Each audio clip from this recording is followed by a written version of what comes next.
today I am joined by Candice from Delta Genesis. Delta Genesis is an organisation which helps families with children who are neurodivergent. Candice, welcome. It's such a blessing to have you on the podcast today. Can you tell us a little bit about what Delta Genesis does? Yes, well, thank you so much for having me. I am really excited to get to be here because, yeah, I love what we do so much. So, a little bit about me, my family and I, we were missionaries overseas, and we came home due to COVID in 2020. We thought it'd be temporary, and then we found out our son was level 3 autistic. And so that's how we found this company was we were looking for ways that could really just support him more than some of the options that were available to us locally, which is why also so many missionaries love this program now because we did it when we were in the States and we're still in the States, but a lot of people do it overseas because there's not a lot of care like this, like specialty type of programs where just wherever you are in the world. So what we do is we help neurodivergent kids. So whether somebody has ADHD or autism or OCD type of symptoms or oppositional defiance, pathological demand avoidance, Tourette's, it doesn't matter what it is. If it's a neurodevelopmental disorder, we have a program that can help identify the underfunctioning or underdeveloped parts of your child's brain.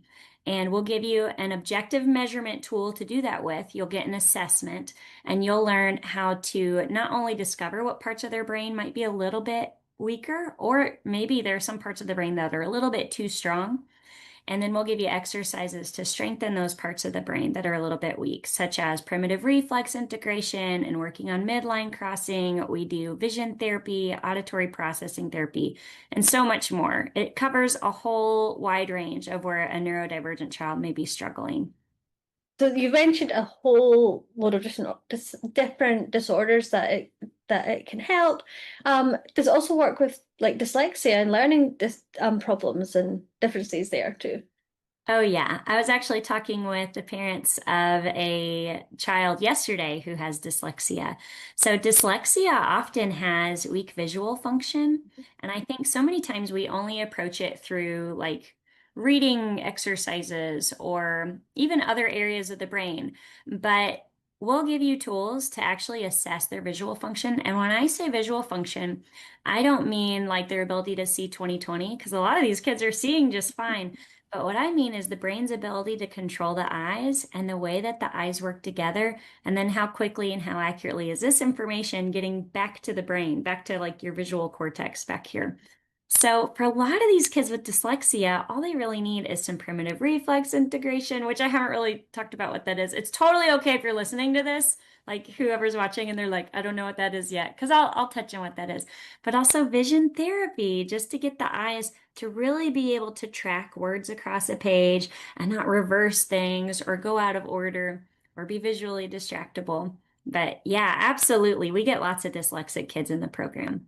So lots of families, if they're neurodivergent or they themselves neurodivergent, um, sometimes families are offered medication or they just have to have coping strategies. But what you're saying is that these are to do with how your brain is wired, how the neural pathways work, and that through these therapies you can rewire the brain. Is that correct? Is that Yeah, understanding?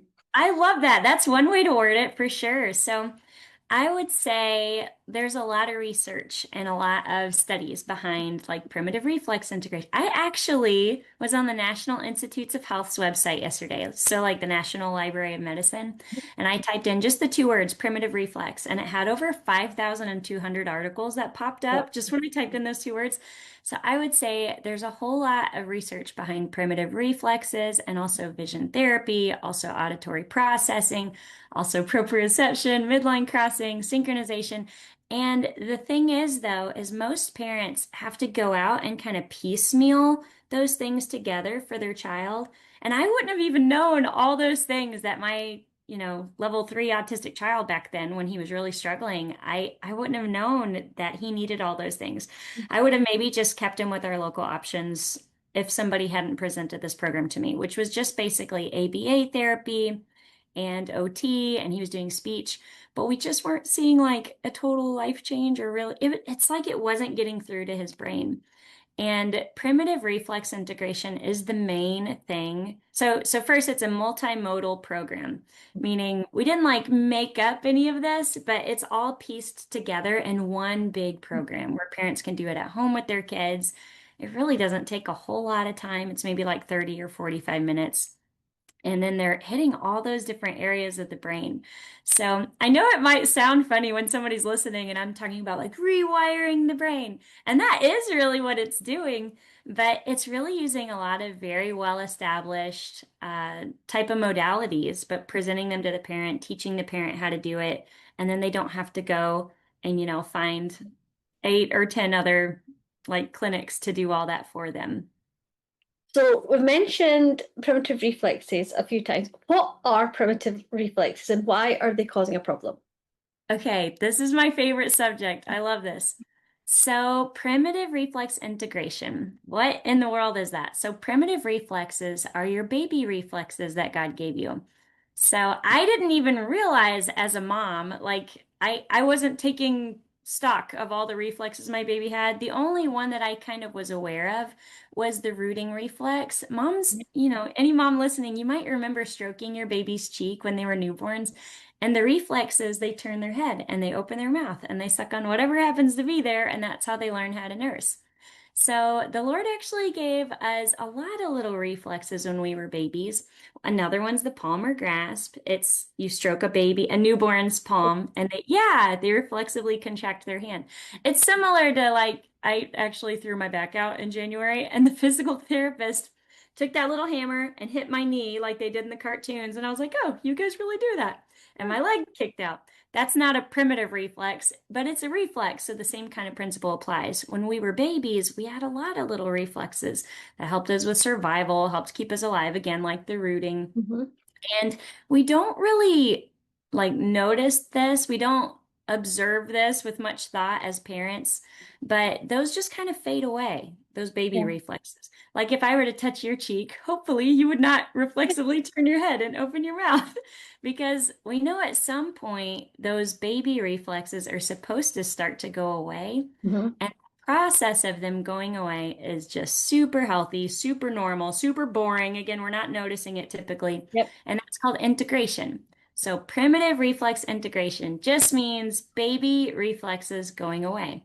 Now, what is so interesting is for kids with neurodivergence, I've never seen a kid with any of those things I was mentioning earlier. Like, and even kids that don't have a diagnosis, but the parents are just suspecting that something seems off. Like maybe they're seeing explosive outbursts, maybe they're seeing super strong worries or fears or anxiety in their child. If there's just something that seems off, I would assess for primitive reflexes. Because again, with neurodivergent kids, I've never seen one come through the program and not still have at least one of those primitive reflexes that didn't integrate or didn't go away. And if you're listening to this, any mom or dad listening, and they're like, but why? Why does the baby reflex not going away impact the rest of the brain negatively? It's because of where they're housed. So they're actually, those primitive reflexes are housed in the brain stem. And then as a baby, your brain keeps developing. When you're born, all you really have that's functioning, that's really well developed is the brain stem. Mhm. You have a whole brain, but Yep. it's not really, firing everything. You don't have the frontal lobe really working clearly yet. So when you're born, the best part of your brain, the part that's working the best, is the brain stem. And then you develop your sensory motor level, and then your cognitive level, and then your executive function. Executive function is the part that people tend to reach out for help once that level's been impacted because executive function is like the ability to be orderly and control your emotions, have good emotional regulation. It impacts your social skills and your Mhm. impulse control, like thinking through the negative or positive consequences of our actions and thinking before we, speak or do something. So all that to say, since those baby reflexes were housed in the brainstem and the rest of the brain kept developing above it, if you had a dysfunction within your brainstem, if one of those baby reflexes didn't go away the way it ought to, then you end up basically with structural integrity issues with the rest of the levels of the brain. Mhm. It's kind of like if you lived in a house with a really poor foundation. well, then all the higher levels of that house are going to suffer. I've lived in a house with a poor foundation, and we couldn't shut the doors after a while. We were putting our hands through the doors at one point because they were getting jammed, and the windows were drafty, and the roof needed work.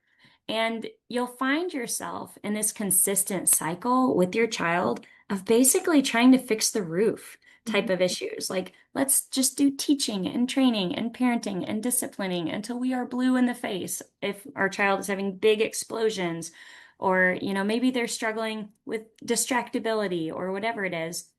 But the problem's not really with the roof most of the time. If your child responds really well and quickly to top-down approaches, like Yeah. talking to them, yeah, then you're great. But Mhm. if you're noticing your child is still struggling and it's like you just can't get through, Mhm. then what if it's not really an executive function problem, like isolated, like just the behavior itself? Mhm. What if you've got a foundational issue? And that's when it's good to just hop on a call with me because the calls also are free, like the consultations. I'll help sort through the symptoms that a child is dealing with as I talk to the parents, and I'll just help explain like different symptoms Mhm. of primitive reflexes that it sounds like, hey, this one probably didn't go away. And then if they enroll in the program, they'll actually learn how to assess, like how to evaluate their child, not just through symptom management or symptom observation, but through actually like stimulating that cheek and stimulating that palm and lots of other reflexes that they'll test for. And when you find it, it's really exciting when you find a primitive reflex because the next step is, well, let's get that to integrate. You can Mhm. do exercises to get those to go away and then see what kind of impact that can have on the rest of their development. Does anyone know why these primitive reflexes don't integrate? Or is that a Yeah, huge big? you got it. Yeah, it's a huge, big like parent. That's the thing, right? It's like, why are so many kids, especially in this generation, dealing with brain issues, basically, like autism and ADHD and neurodivergence? I don't believe that we're just diagnosing more. I don't think that I we don't just think that either. we did. Like it's 1 in 30 something boys or Mhm. kids in general in America that's being diagnosed with autism. So I think this is just me anecdotally, like what I've observed and just I stand with basically the big popular view of I think it's all up for grabs. I think poor food, I'm a functional nutrition counselor as well. I think poor food quality, I think the food quality is way worse in this generation than when we were growing up. Mhm. I think it can be various toxins from, infinite amounts of sources. It can also be emotional trauma. Mhm. I've had parents that hop on calls with us and they say, I really saw this start to happen when this major life event happened. We saw our child regress. Yeah. Or even things like if a child was in an overseas orphanage for maybe the first couple years of its life, and then they're adopted into just the sweetest Christian family that loves them so much, this child has literally had no issues, no health issues, no gut infections, no trauma since the adoption. But the mom is like, the first year or two of their life, it was rough for Yeah. them. Yeah. So yeah, anything, I'll say this too. Any issues during pregnancy, Mhm. issues during delivery, or issues with anything really in those first few Mhm. months of life can have a big impact on the Yeah. way the brain develops. So when parents come to me and they say, hey, I think my child's had mold exposure, or I think my child has parasites, or I did a test and found my child has a gut infection, or again, I've talked to parents that there were actually like very traumatic events that happened to the child. I think it's all up for grabs. I think Yeah. anything can have a negative impact on the way the brain develops. But also, I think there is usually a hereditary factor as well. So I Yeah. don't think, yeah, I don't think there's like a gene for most of this. Like scientists have spent millions of dollars trying to find like the autism gene, and there's really not a ton of good things that they're coming up with. So in our experience, just like from meeting with families and working with families and kids, it seems like these brain imbalances are Mhm. passed down. And a really good book on this topic actually is Dr. Robert Melilo. He wrote a book called Disconnected Kids. And he is so bold as to say, if I'm quoting him right from, the last time I read the book, that he would say if you get some of these areas of brain weakness taken care of and your primitive reflexes integrated even before you conceive, that it would give you a better chance of having more of a neurotypical child, which I hope that's not offensive to say. That's just something that Hmm. my understanding of when I read his other book called Autism, what I was understanding him to say. So, but yeah, it's really fascinating, this whole world of brain-based coaching. Hugely complex. There's so many different factors.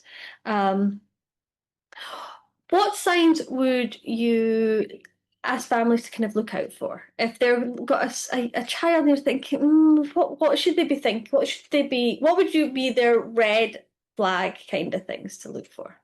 Yeah, I think hitting your developmental milestones on time, that's a really important thing to look out for. I wouldn't panic if they're just a little bit behind. Mhm. I use good mama common sense, as we're dealing with our kids. But if they're constantly behind, if they're 5 years old and they still can't tell you the alphabet or count to, 20, or they can't tell you shapes, that would be a concern. But besides just hitting developmental milestones and speech and crawling and walking and all of those things, something else that I would look out for is big episodes of emotional dysregulation. So one of the primitive reflexes is called the moro or the muro. You can pronounce it either way. And when that one has been retained or held onto, and this is very common with a lot of the families that I meet with, these kids can be very emotionally reactive. So when I hear parents telling me, yeah, my kid is so sweet, they're literally the sweetest kid, but they can go 0 to 100. Like it's very disproportionate, their angry reactions for like the crimes committed. Like maybe their sibling bumped into them. Maybe one sibling said, "Stop, I'm done wrestling." And the other one got another, punch or and then the first kid just explodes in rage for the Yeah. next half hour. Or they get the wrong color plate, or you had a transition, like, "Hey, let's come inside from playing," and you're seeing huge meltdowns. Mhm. I would be on the lookout for that. I would, if you're continuing to be a faithful parent and your other kids maybe aren't like this and it's just not adding up, Mhm. you can look up ways to even assess the Moreau, or you can hop on a call with me, and I'm glad to talk you through it because Yeah. the Moreau causes a rush of adrenaline through your body. So adrenaline and cortisol will flood Mhm. your body. And another symptom to look for is a big struggle with loud or sudden noises. The Moreau can present in both of those ways. So the kids that are doing this or just Mhm. seem like they want to escape birthday parties, or they really get mad if, they hear a loud noise, that or just anger in general, that is really common with ADHD in particular. I think a lot of people just associate ADHD kids with being really hyperactive and not focusing, but I've never seen an ADHD child or adult not have the Moreau. It tends to also include that emotional dysregulation piece.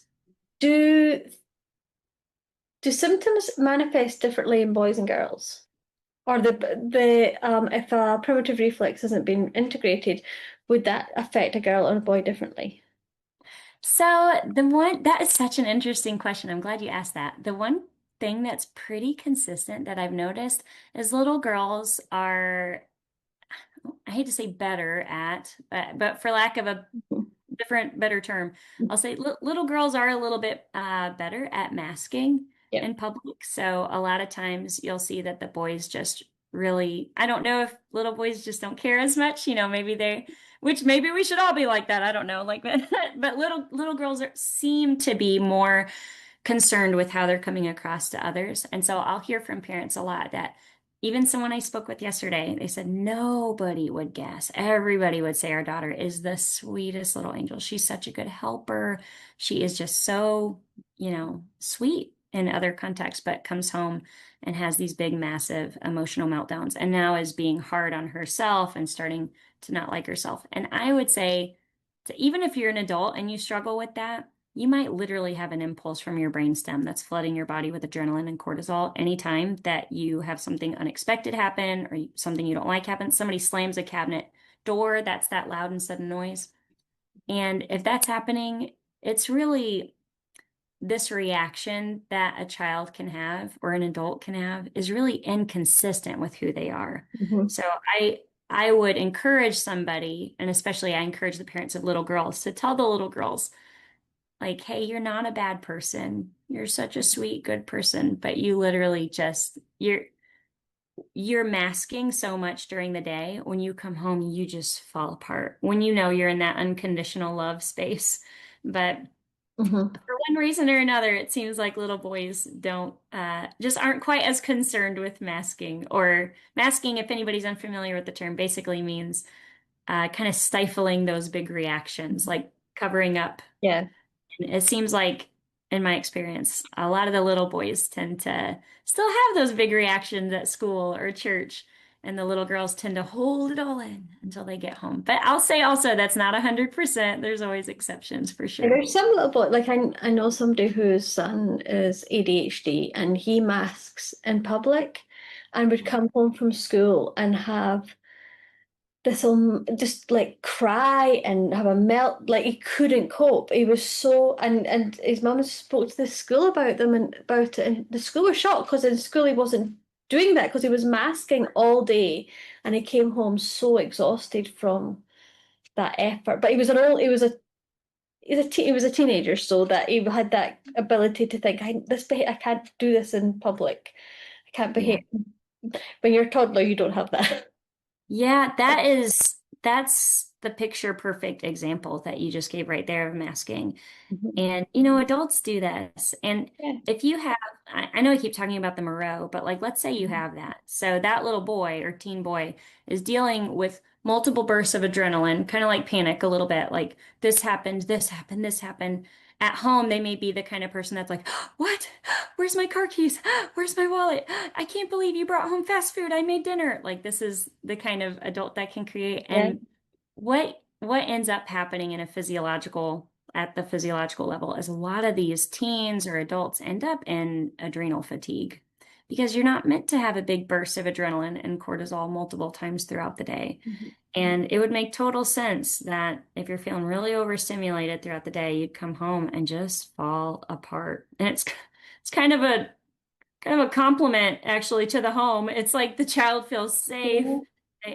But what we would do, what I think is so unique about this company is we don't just teach you ways to be like, oh, be compassionate. Here's what's going on in their brain. You should just be understanding. We do that, Mhm. but we say, well, let's go ahead and get that Moreau to go away.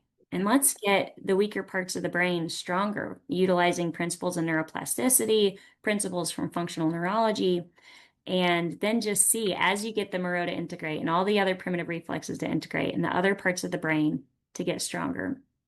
Then let's see, a lot of these kids have massive symptom reduction. Some of them have symptoms disappear completely.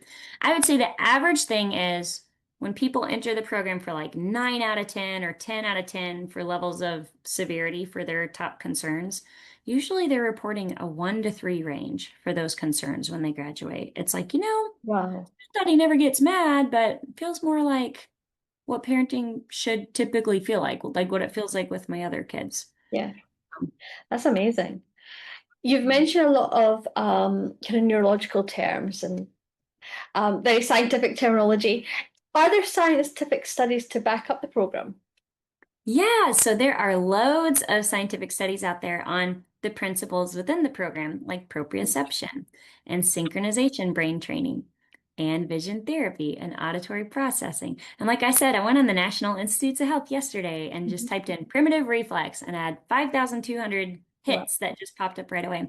I saw one, I can't remember what it was called. It was something like primitive reflexes and as a potential biomarker for developmental disabilities, and primitive reflexes and the potential for intervention in autism spectrum disorders. I saw another one that said ADHD is associated with the asymmetric tonic neck primitive reflex. So there's a lot of research out there that you can find. There's not a lot of research on like our company Mhm. specifically. But again, what we've done is we've pieced together all these different modalities Yeah. and it's a multimodal program. So So taking all those different those different modes, all the different ideas, because it's not just primitive reflexes, it's the visual and all, and you've brought them all together into one program so that parents aren't having to go, right, I need this part of the condition fixed over here and over here. So you're not rushing around and doing a kind of half a job because there's so many different things at play. It's not just one part of the brain that needs that kind of rewiring. yeah, Right. for sure. That's what I found to be true with my own son. It was just, he needed a lot of work. And it came at the perfect time for our family because during COVID, a lot of places were shut down anyway. Yeah, yeah. So and I found also with him being so special needs back then when he was really struggling, Mhm. he just didn't even want to be separated from me. Back then, it was parents had to wait in the waiting room and the kids were taken, in another room during COVID. How old is And he? he was 4, no, he was 5. He had just turned 5 when we'd gotten the diagnosis. So, What do you do in the program? can you say that again? What do you do in the program? What does it look like?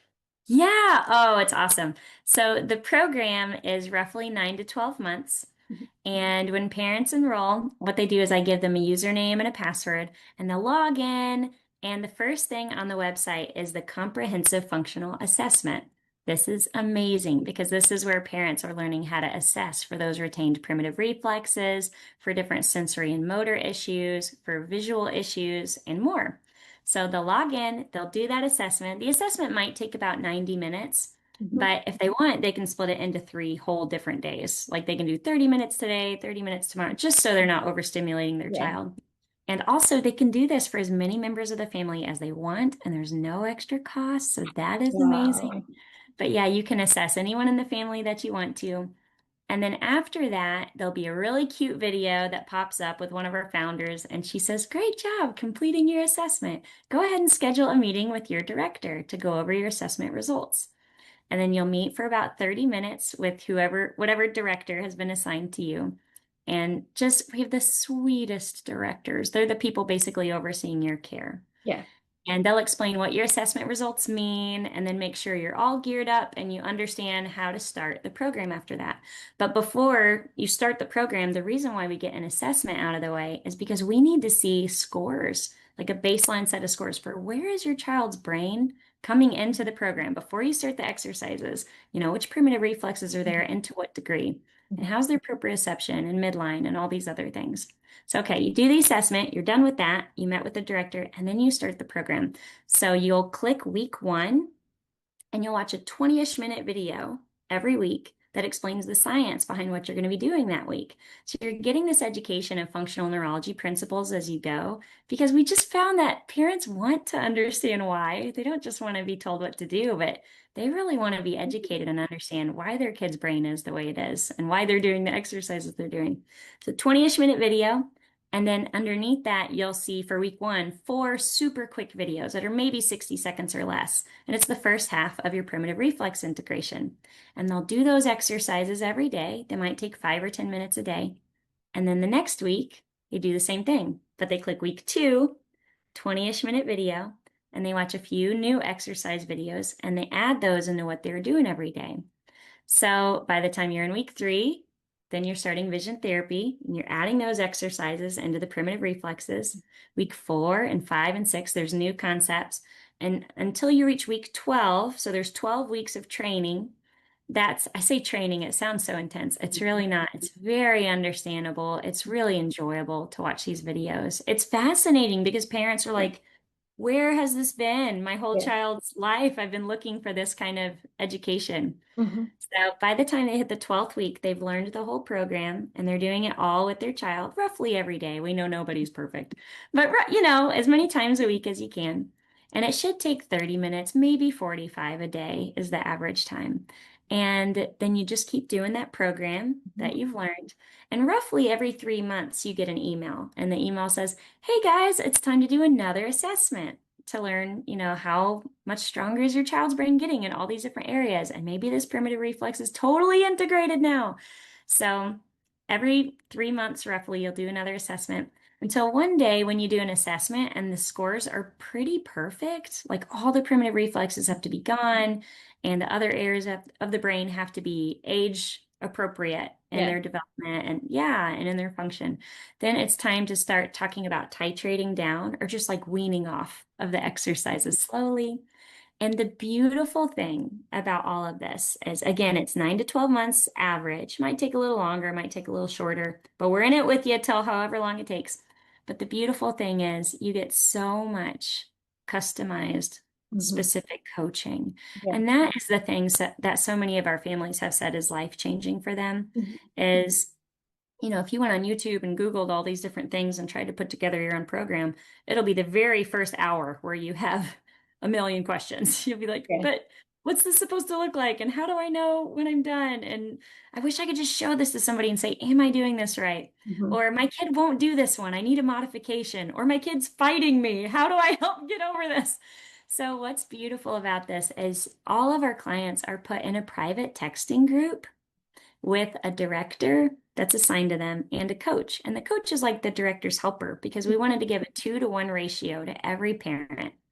So anytime, it could be like 9 p.m. on a Friday night or 1 p.m. on a Saturday afternoon or Sunday evening. It doesn't matter. They can shoot messages. And that's good news for the people that like our international friends because they're like, can I message? Maybe they're in bed. You can message us at any time and we'll just silence our phones when we go to bed or when we're maybe eating with our family. But I haven't seen a coach or director take longer than 24 hours to get back with somebody, but they'll get back. It feels like you have a couple of best friends in your back pocket for the year. Like I wish I had like my doctor in a text message, right? Like, hey, just sending you a picture of this rash. Does this look okay? But like I can't have that. But like with this program, you get access to other parents that have done this before and who've been trained by the organization. And you can shoot messages anytime, voice messages, videos, photos, texts. And we're here to help. And you get also video meetings with your director a couple a month if they want. You don't Wow. have to do those, Mhm. but we offer them to anybody that wants them.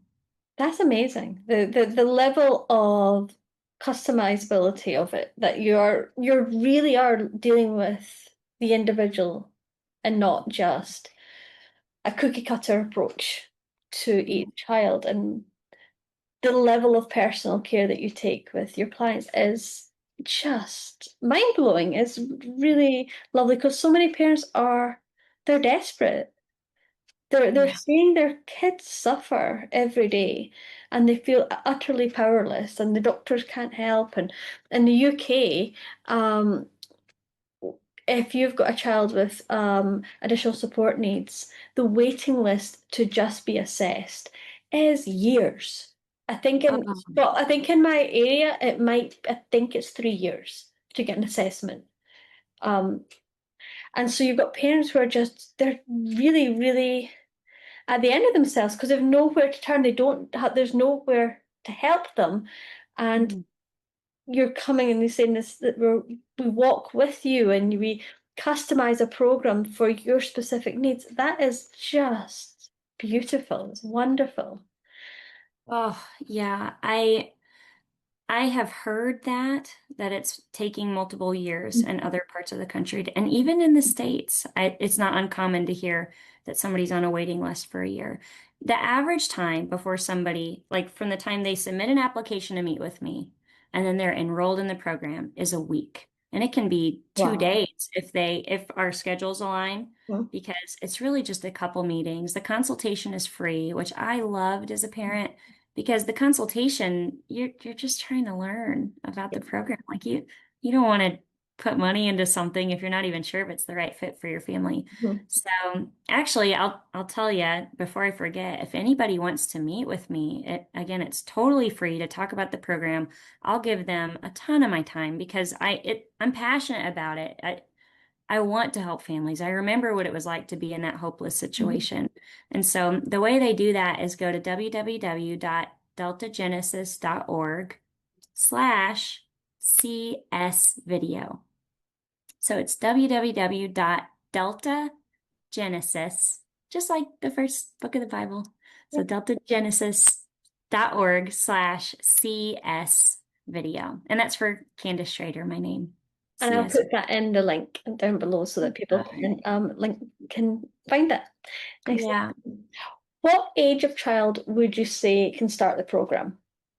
Yeah, so we have enrolled kids as young as 2. And if a mama was like gung ho and had a kid younger than 2 and was like, I really want to do this, by no means would we stop them. Mhm. So, but I would say it would just be pretty tricky to do it younger than 2. Even 2 is pretty tricky. Yeah. But I did it with my son used to be severely, level 3 autistic. And so it for him it might feel more like what it felt like for some moms to do with a 2-year-old, where it's hand over hand. You try to make it as fun as possible. If they really don't want to do it that day, we just kind of let it go or try again in an hour. So the younger ages can be tricky, but we have enrolled as young as 2 and as, I don't want to say old, as, well, I'll say as old as 70. So we've had people, Wow. yeah. We've had people enroll, a couple 70-year-olds that said, when they enrolled, they said, I just really want to remember the names of the people I met Sunday morning when I see them again Wednesday night because my memory is really struggling. So this could And help people with dementia.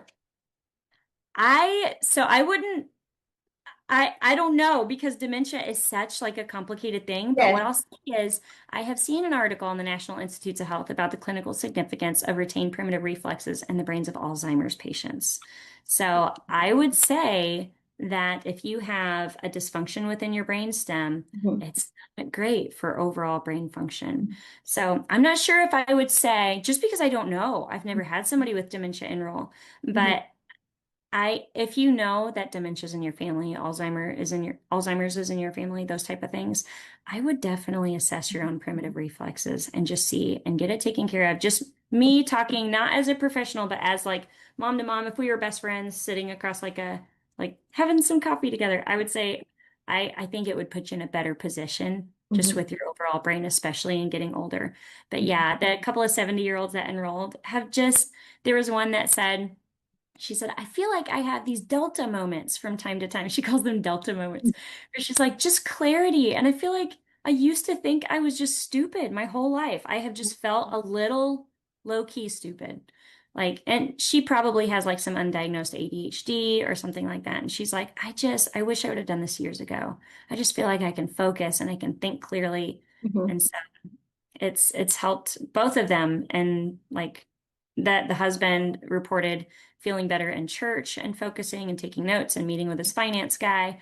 Mhm. So yeah, I think it's only going to be good if Mhm. somebody can assess these areas of their brain function.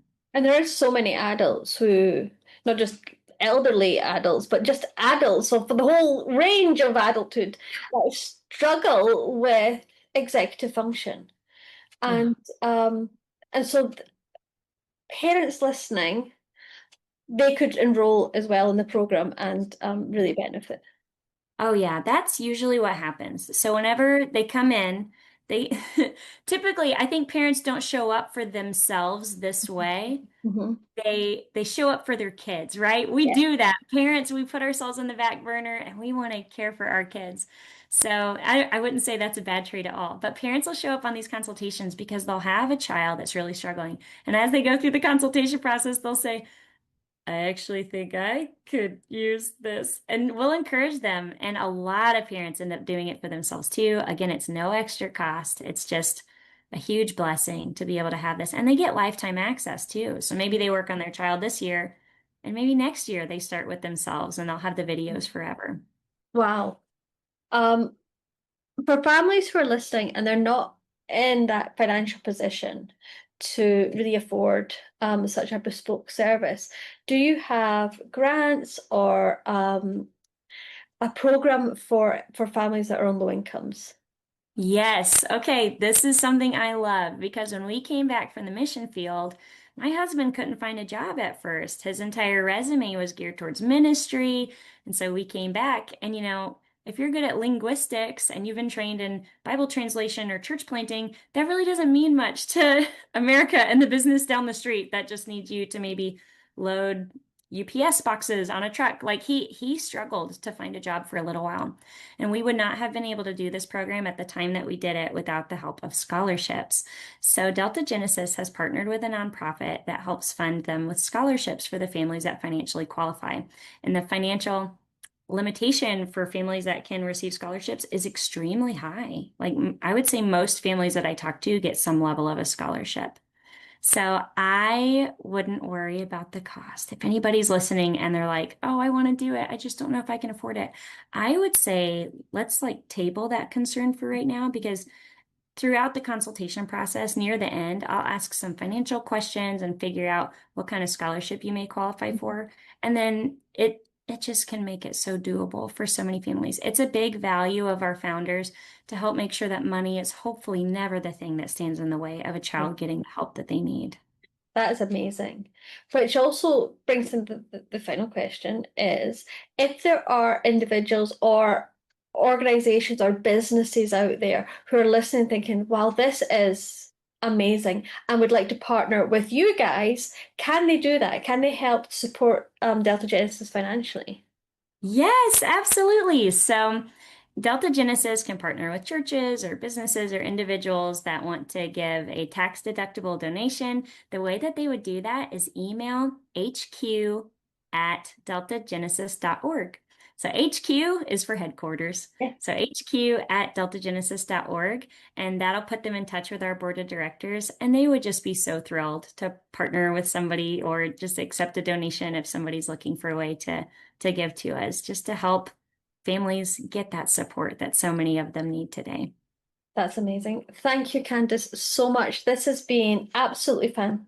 It's been fascinating. It's just so interesting and so the brain is mind blowing in how it works and the complexity. And what you're doing is just such a blessing to so many families. So thank you so much.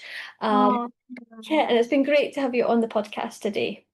All the details yes, will be it's so below. great. Okay, well, thank you so much. It's been my pleasure, my honor, my treat to get to be on here. Thank you.